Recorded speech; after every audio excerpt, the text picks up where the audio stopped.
जिनको भी जिम्मेदारी मिली है वो जिम्मेदारी पहुंचाएंगे। लेकिन हमारे यहाँ पर ये उपखंड कार्यालय है, उपखंड कार्यालय के अंदर आज उपखंड अधिकारी ना है, लेकिन हमारे तहसीलदार जी महोदय यहाँ पर उपस्थित हैं।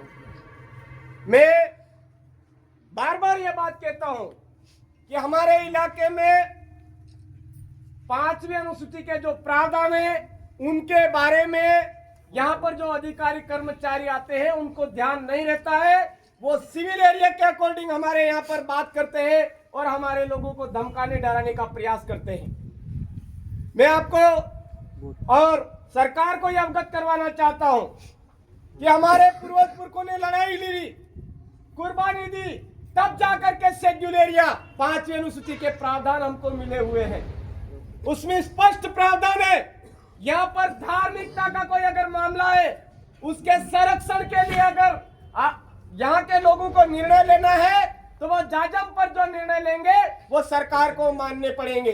यहाँ पर उनकी जो जीवन पद्धति है, जीवन शैली है, उसको अगर कोई खतरा महसूस होता है तो वो यहाँ जाजम पर बैठ करके जो निर्णय लेते हैं वो निर्णय लोकसभा को भी मानने है, राज्यसभा को भी माननी है, विधानसभा को भी माननी है और कोर्ट को भी माननी है। ये प्रावधान हमारे बाप दादा हमको दे करके गए हैं।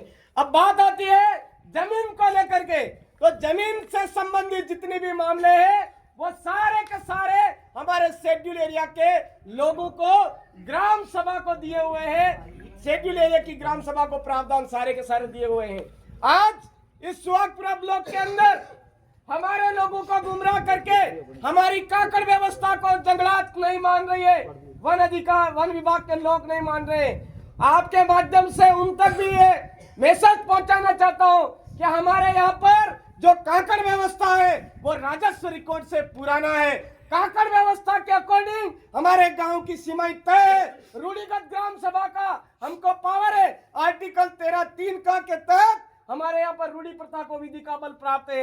यहाँ की रूढ़ी जो प्रथा है उसके तहत हम बात कर रहे हैं, जंगलात को रोक रहे हैं। वो जो जंगलात है हमारे ऊपर मुकदमे ठोकने का दोष जगा करके जमीन सीखने का काम कर रहे हैं, उनको तत्काल प्रभाव से रोका जाए। इसी तरह से हमारे इलाके में जो सौर ऊर्जा वाले हैं वो भी हमको इसी तरह से गुमराह करके हमारी जमीन छीनने की कोशिश कर रहे हैं। ये हम बर्दाश्त नहीं करेंगे।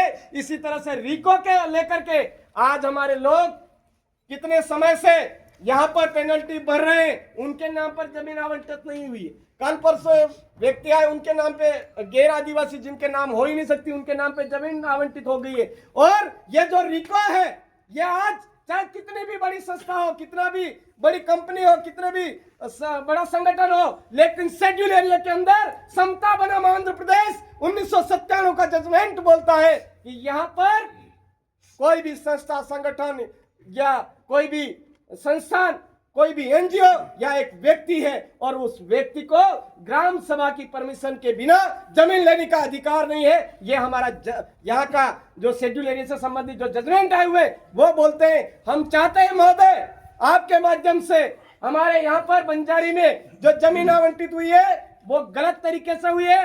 गलत तरीके से आज जो प्रतापगढ़ नगर परिषद है उसके खत्म होते ही जो पेट्रोल पंप के पास में बोर्ड लगा दिया गया है, पीपल कोट के अंदर बोर्ड लगा दिया गया है, ये हम बर्दाश्त नहीं करेंगे। आज ये हमारा अंतिम ज्ञापन है। हम पूर्व में भी कई ज्ञापन दे चुके हैं, कई बार बता चुके हैं कि हम जमीन नहीं देंगे और आज हमारा ये अंतिम ज्ञापन है।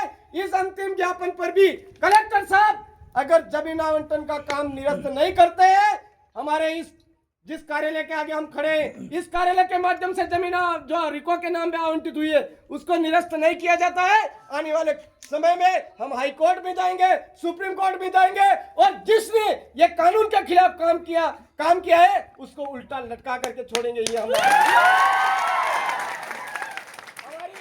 ग्राम सभा को खरीदने का प्रयास किया जा रहा है। हमारे लोगों को डराने धमकाने का प्रयास किया जा रहा है। कभी थाने में बुलाया जाता है, कभी यह बुलाया जाता है। हम ये बर्दाश्त नहीं करेंगे। आपको बात करनी है तो हमारी ग्राम सभा में आकर के बात करिए, हम ये बर्दाश्त नहीं करेंगे।